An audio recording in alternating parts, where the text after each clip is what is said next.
glad you're here. We are a southern little redneck family of 5. My name is Elise. I homeschool my 3 babies. We currently live in a camper. If you're at all curious as to how we ended up living in a camper, I'll put a video link that kind of explains the how and the why of all of this, and the how and the why I'm doing a YouTube channel. I'm still not very sure about why I'm doing it, but pressing on because I just feel like I'm supposed to. But we're going to get right down to it. Today's video is about curriculum. I'll save you guys all kinds of yakking and just get right into what we've got. If your child is at a certain age, and according to the public school system they should be in a certain grade, don't worry about it. You got to go by where your child falls in their academics. If you have a 3rd grader who is struggling a little bit in reading and needs to go back to maybe, and I'm putting this in quotes because I'm not big on levels, but if you have a 3rd grader that needs to go back to some 1st grade content and reading, that's okay. Get you some 1st grade curriculum. Don't feel like you're pressured to get 3rd grade curriculum because they just gonna struggle, and we don't want that. You can go back and fill in the gaps where they need to be filled in, or if a child is maybe a little bit ahead of schedule, you can push them on and get whatever level. But that's the freedom and flexibility of homeschool, is that you can put your child in the curriculum that fits them best according to levels, because you don't have that public school pressure of your child being at a certain point in the year. Keeping in mind, I have 3 children, 2 boys and a girl. My youngest just finished kindergarten. I say we finished, but we're still schooling. We school throughout the summer, but we're still finishing up our curriculum. Anyways, a little girl who is in kindergarten, and then my 8-year-old who's in 2nd grade, he's going into 3rd, and then my newly turned 10-year-old is going into 5th grade.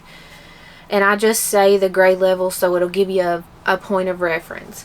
It doesn't necessarily mean they are in those levels according to their curriculum. So we're going to go ahead and get started. I'll go with the oldest and work my way down. We're going to go with math first. Hold on just a second.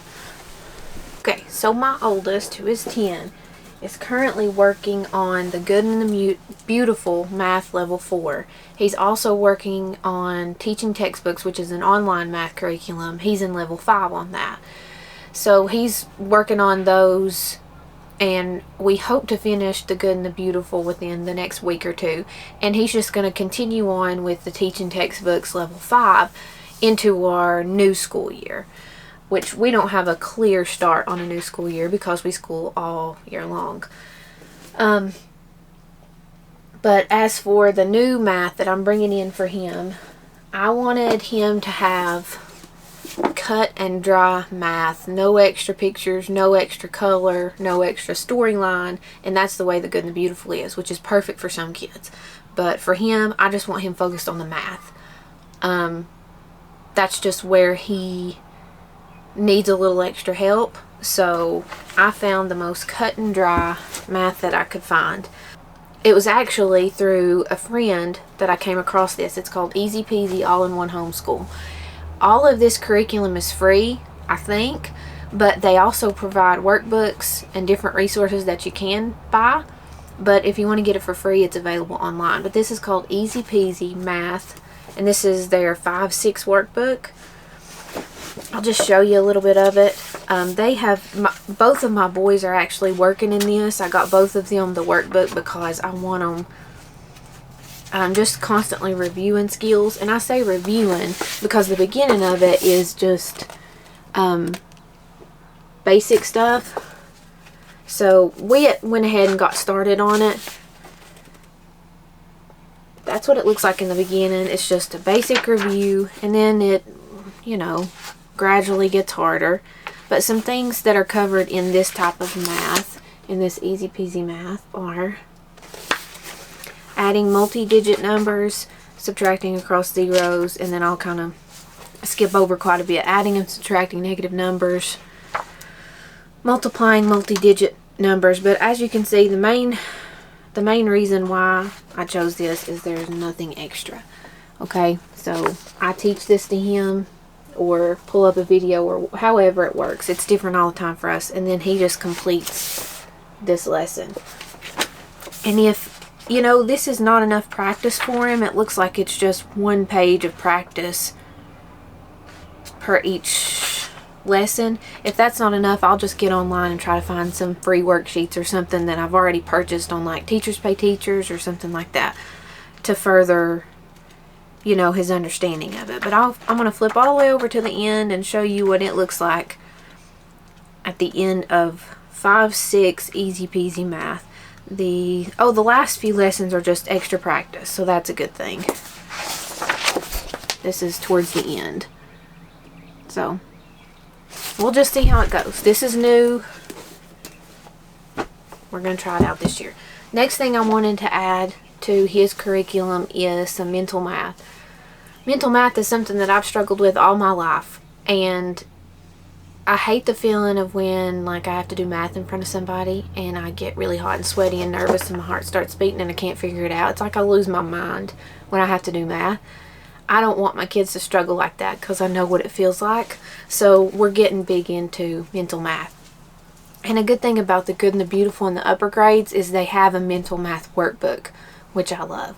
But since Zeke is not doing Good and the Beautiful math this year, I picked up this one. This is an older version of some Singapore math. It's level 4, but it says grade 5. Now, Singapore math is known to be really advanced, so this might be okay, this might not. I don't know. We're just going to try it out, but it's just got different strategies for working math out mentally. Here is like week 4, what we would work on. Subtraction, rounding numbers. So to round the number and then subtract to get an estimate, I think. And they're supposed to do all this mentally. This is like 45 times 11. So I just want to equip my kids with all these different strategies that I didn't really have. I didn't learn them in school that help with mental math. I just don't want them in a position to feel like, you know, they're not smart, or I don't ever want them to be nervous in public when they're trying to do some math, or they don't want to work in concession stand because they're afraid they'll freeze up and count the money back wrong. That's me. I don't want them to do that. So we're going to work on a lot of mental math. Now, moving on to my middle child. Hold on, I'm missing one of his workbooks. Let me put it on the bottom here. Okay, here we go. So Boone really enjoyed the Good and the Beautiful math. He kind of flew right through it, and that's just a testament to him. I can't really give credit to myself or to really anything. He just tends to gravitate towards math. He does really well with it, which I'm so thankful for. Like I said, I am not good at it, so I'm thankful that he is. But anyways, he wanted to do the Good and the Beautiful, so I wanted to do a placement test for him. He's completing level 3 right now. I wanted to see if 4 would be beneficial or if we needed to move him on to 5.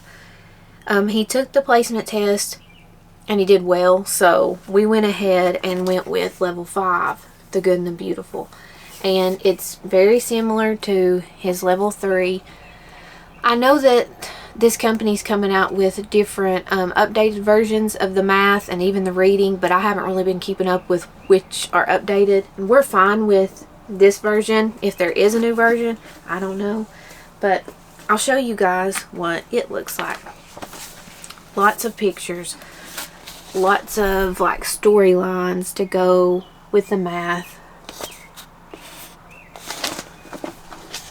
There was one picture in particular that I like where they had to measure the length of some fish, and it was just so pretty. And Boone can deal well with the pictures. It's not a distraction.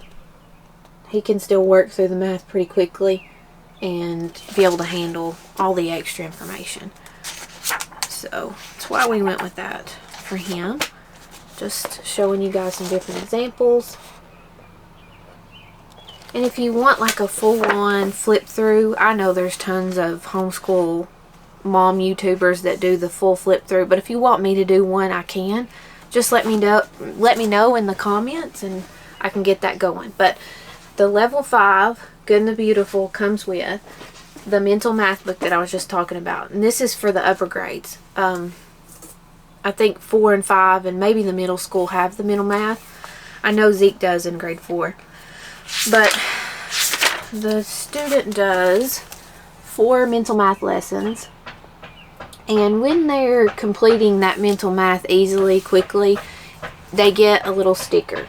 The stickers are in the back of this book. And they place a particular sticker on like a coordinate plane. I guess is what it's called, a grid. I don't know if it's a coordinate plane or not. I'll show it to you. So anyways, they get a sticker and they put it on the map. And the map corresponds to a story that's included in the course book or in the mental math book. And this one's called Ivy and the Ice Village. So that's just a cute little way to motivate your child as they're doing the mental math, to remind them that they're going to get to complete the map and how does that map go along with the story, and it kind of leaves them hanging, you know. They want to do really well. This math also comes with an answer key, thank the Lord, because I sure couldn't figure these out on my own. Am I the only homeschool parent who has to review the math before I teach it? Because I can't remember how to do it. My youngest, who is working on completing the level 1 Good and the Beautiful math, will be moving into math level 2. Okay, it comes with this cute little book. Everything you need is in this book as far as teaching goes. So the first few lessons are just a review of the level 1 content. And the Good and the Beautiful is set up. I'll show you what a lesson's set up. Even though we've talked about it here, there's a bit of review right here. Sometimes it's mental math. It's kind of prepping them for that. And then you have the lesson that you read with the child. And then they come over and they do a little bit of lesson practice. Or I thought they did. This is the lesson practice down here, okay? It's part of your lesson. Over here is independent review. They do that on their own. It's just the same setup throughout. Like I said on the level 5, if you want a full flip through on this channel, I can do it for you, but you can look up any YouTuber and homeschooling YouTuber mom, and I'd say she's probably done it. We pretty much all the same. And with the math too, you're going to get a little wooden box that has some math manipulatives in it. You slide off the top, it has a clock. They're going to be practicing lots of different time. Here are the star, whatever you want to call them. Chips, blocks, what would you call these? Jeez, I don't know, it don't matter. There is a number on one side and a star on the other, and I guess that's a lot, that has to do with their logic. And then it comes with fraction blocks and the little 10-sided dice, some coins, and then these cute little Monopoly looking airplanes and rockets. So cute. You play games with those and use them in different ways. And there's also some paper money. So my youngest, going into 1st grade, will be completing this. Math 2, Good and the Beautiful. Alright, that's it for math. We're going to start with my oldest going into 5th grade. He does really well with reading. Ever since he started reading, he's loved it. He always has a book in his hand. If he's not allowed on technology, which is often, he's reading, which is wonderful. I'm thankful for that as well. I wanted to get him some reading that would challenge him. So I went up a level, which might have been a mistake because I went with a Becca. And a Becca is usually a bit of a challenge. But I wanted a really strong biblical reading curriculum for him, and I wanted it to challenge him. So that's why I went with this Becca. Little side note, a Becca is really expensive. I have never spent this much on curriculum. So this was a special year. I did not spend that much on my other's curriculum. My other two. So here we go. Here's what comes with level 6 Abeka Reading Language Arts. So it comes with God's Gift of Language C Writing and Grammar Quizzes and Test Book. I will show you a page what that looks like. So this is their test booklet for that, for language. And then I'll try to find the corresponding book that goes with that. So here is the book that goes with the language. Flip this open. Show you what it looks like.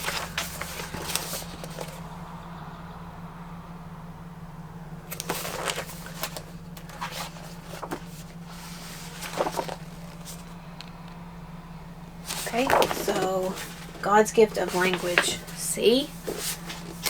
And we have same setup here with spelling, vocabulary, and poetry. You have like a workbook. Looks like this. Looks a little challenging. He may or may not kill me for this. Comes with a spelling, vocabulary, and poetry test book with a big black hair in it. Sorry, I lose my hair all the time. Here is the spelling, vocabulary, and poetry test book. Reading comprehension skill sheets, which include a passage and questions that go along with it. Bada bing, bada boom. A few questions. It comes with creative writing and penmanship skills. So this is his writing book. It's going to teach him all about creative writing.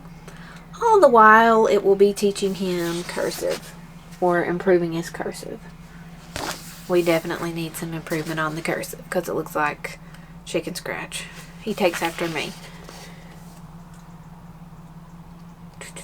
Creative writing with penmanship. And then last, it comes with these little readers.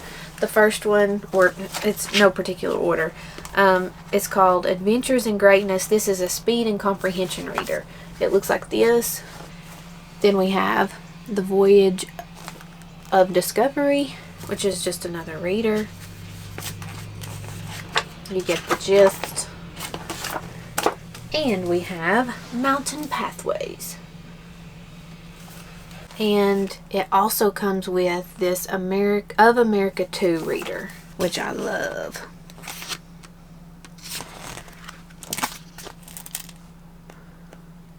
Because we're trying to raise some Christian patriots up in here. Abeka. One of the reasons why we went with Abeka. There's all the stuff you get with the level 6. Okay. Now, my middle child, who loathes reading. Hates it. I shouldn't say he hates it. He would not choose to read during his free time. He would choose to dismantle a lawnmower or dig a hole. That's his personality. I want to kind of, sorry for the sirens. We live right next to the road currently. Can't wait to move to the farm. The Good and the Beautiful reading curriculum was not his favorite thing, and it really wasn't my favorite thing either in level 2. So I wanted to go with something a little bit different. Now, I kind of regret this. It's not fully Bible-based. It has Christian themes throughout it, which is great. But I should have went with something that was, you know, every story mentioned the Lord, fully Christian. This is just fine because there's a lot of talk about the Lord in this, so we're good, but I could have went a little bit more heavy on it. Anyways, this is called Learning Language Arts Through Literature, and it's just that. It uses these classic stories to teach language arts too. So he's learning about like where to use a comma based on an excerpt from like Benjamin Bunny, The Tale of Benjamin Bunny. I'll show you a little example. So here's lesson 1. He's given a little section of The Tale of Benjamin Bunny, and he copies the sentences and then compares that to what he sees up here, and then it goes into the lesson, some spelling, some grammar, but it just progresses. There's more reading as you go through it, but I'll need to, I think we have this book, but a lot of the books you can find at your library and read those as the child completes the lessons. But I'm going to have him read them. I'm not going to read them to him because he needs as much reading as he can get. So like here's an example of incorporating the Lord. So that's good. Okay, a little bit of cursive. So the writing is included in this. Spelling, reading, and grammar. Everything you need, but it's all based off literature. Like classic literature. This one's called The Other Kitten. So we'll check out that book and he'll work on different activities that go along with that.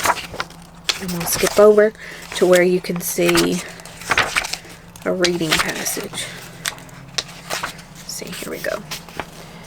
Listen to your teacher read the vocabulary words. Now, on this, I might read it. I might have him read it. And then it says, begin reading the story, Tilda the Troublemaker. You will have time tomorrow to finish the story. Some things like that I'm not so sure about. I probably will want him to finish the story in a day, not take 2 days to do it. But that's adjustments you can make as a homeschooling parent. It has discussion questions. Anyways, everything you need is in this book. This is the student activity book, and I went ahead and got the teacher book. Once we get into it, I'll be able to say whether or not you need the teacher book, but it wasn't super duper expensive, so I just went ahead and got it. And it just obviously will tell you how to do the lessons with the child and how to teach it. So that's Boone's reading.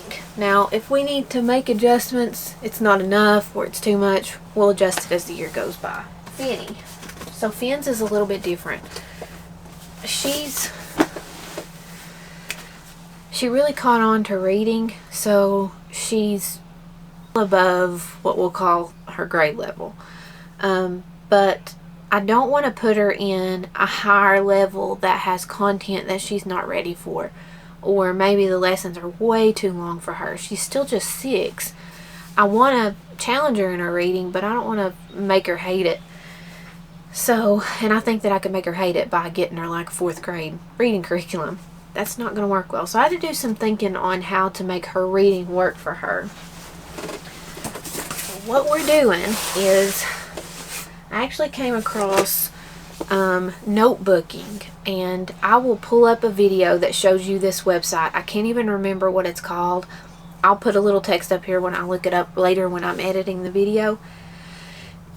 It's like they create these printable sheets that go in a notebook. You can cut out the different sections and glue them in a little notebook, and the child works through that. And it's different activities. It might be filling out an index card about an elephant, or writing a poem about whatever. It's different activities all the time. It's not cut and dry questions to go along with the passage. Anyways, I bought her the journal that goes along with this book. She is obsessed with animals. So to keep her intrigued but also challenge her, I got this Encyclopedia of Animals book, and I'll show you kind of what it looks like.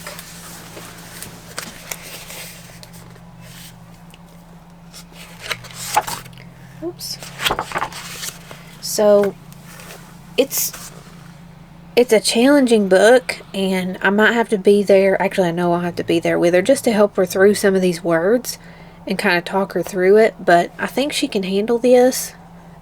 So she'll read a section of it, and then she'll go over to the notebooking journal and complete the activity that goes with the page. And that's what I'm counting as her reading and her comprehension, vocabulary, all that. I'm sticking with something that she's interested in. When she finishes this, if it goes well, I'll move to another topic and purchase another notebooking journal and whatever book needs to go with it. Now, that doesn't, I could teach, nouns and verbs and all that good stuff through that, but I don't want to have to do all that extra work. So for her language arts portion, I got Christian Light Education Light Units. So we're going to pull these out when she needs to work on grammar and punctuation and all that good stuff. It's just simple, learn it, practice it. verbs and nouns and articles and all that good stuff. So those are called light unit books. There's actually several books like this, and I kind of like that because if we're just working with this one, it's easy to pack around, take somewhere if we're on the go, and you just can, I mean, you could get rid of it as soon as you're done with it. But there are 10 of those, 10 little books in a light unit. So Finn will be doing this for her reading to start with the notebooking journal, and these to help teach language arts. Now, for all of the leftover subjects, it's not really leftover, but like the extras, we're going to continue doing the Good and the Beautiful Science. I have 2 units already in a binder and everything ready for those, so we're just going to continue with Good and the Beautiful Science. I'll show you guys a little flip through of that right here.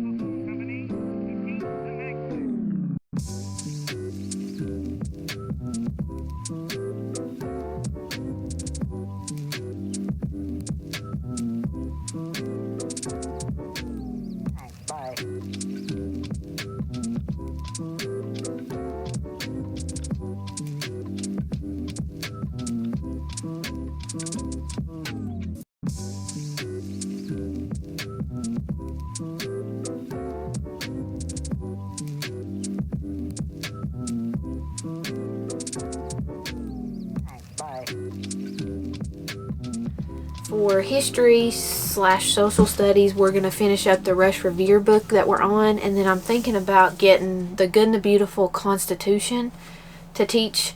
I think that we'll do it as a whole group like we always do, and I'd also like to incorporate some geography. I want the kids to learn, starting basic with the United States and learning where all the states are located. So I'm going to pull that in, and I'll probably just find my own resources for that.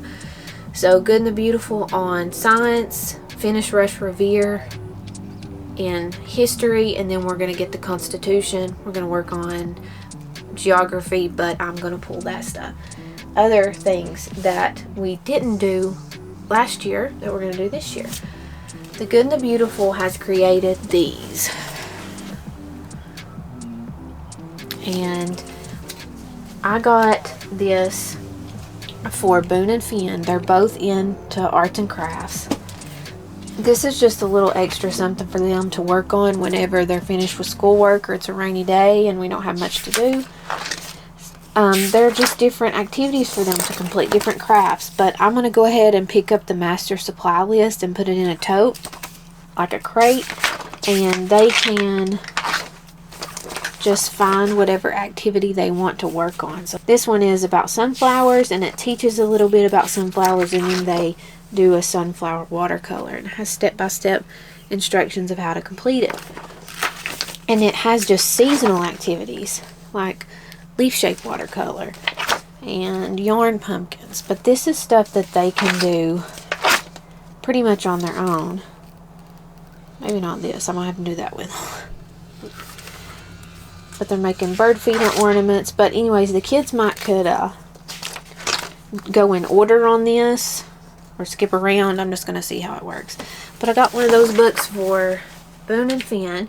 And for Zeke, I got him from The Good and the Beautiful. It's called Drawing Vintage Items or something. But it teaches him how to draw various vintage pictures. It is the cutest thing in the world. I got him level 3, I think. It's what he wanted. I don't think he would be big into the arts and crafts right now. He's just too old and mature for that. So he's going to be doing drawing. And I'll show you guys what that looks like here.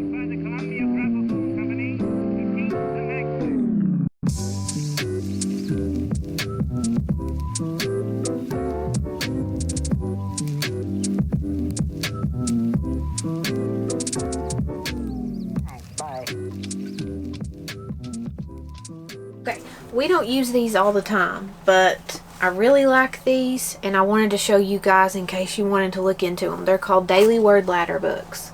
We have grades 2 through 3 and 4 through 6. So these are like word study books, and they help the child with reading, vocabulary, spelling, and phonics. So it looks like this. This is what an activity looks like. It's got a ladder on it. It gives the child a word and then a clue. Opposite of old, change one letter. So they know it's going to be similar to few. Opposite of old, okay, it's going to be new. And then in the present time, change one letter. So if new's here, present time is now. They change the E to an O. So it's helping with spelling. It's helping with vocabulary, everything. I love these word ladder books.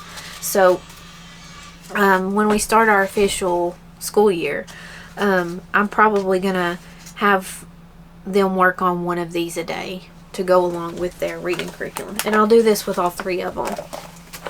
I'll just do 4 through 6 for the boys and 2 through 3 for Finn. Now, last but not least, our Bible time, Bible curriculum, whatever you want to call it. I don't purchase Bible curriculum, and most of the time our breakfast and Bible time turns into, once we've memorized some verses or talked about some of our verses and done a little story, we end up just talking about the Lord. We pray, and those are, to me, the best moments.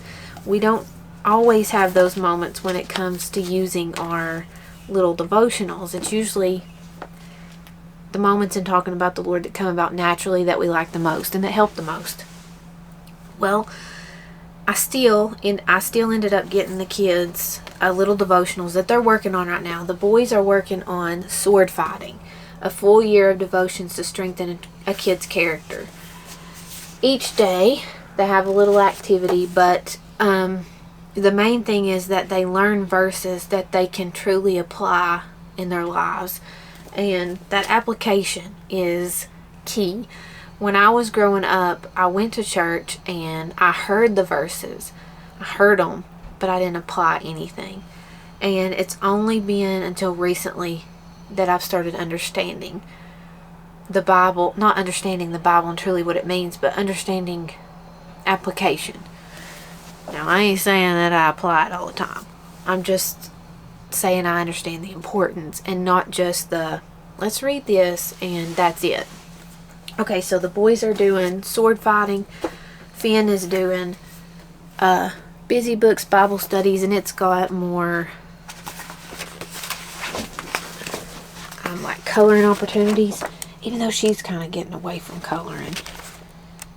She'll skip those usually, but she does a little reading, answer some questions, and sometimes these are a little bit too long. I'll have her just do one a day and then do the second part the next day. This one's pretty cute. And then together as a family, not as a family, as well, Brance is usually not here when we do it, but me and the kids do this one, Rick Warren, The Purpose-Driven Life. So far, so good. But really all you need is this right here. That's really all you need. But if you want to get devotionals, you can. They do help you structure your Bible time a little bit better. But you can just open this up and start reading it and pray with your kids. You're going to be good to go. But I think that's basically it for our curriculum. Things may change throughout the year. We may start pulling our hair out with some of this stuff and have to change it completely. But as of right now, what you saw today, that's our plan. We're going to plan on completing all that, Lord willing. If you have any questions about homeschooling, I'm not an expert, but I will try to help you and encourage you any way that I can. So you can message me. We have a Facebook, the Steiner Family, and we have an Instagram, which is also the Steiner Family. But you can comment here, and I'll try to help you out. But I appreciate you guys sticking around and watching our videos. I hope that you stick around for the next one. I'm pretty sure it's going to be related to getting this camper out to the farm. I hope so. If not, it could be another grocery haul. Just kidding. I'm kind of over those. So anyways, thank you for sticking around. Thanks for watching. Don't forget to like and subscribe.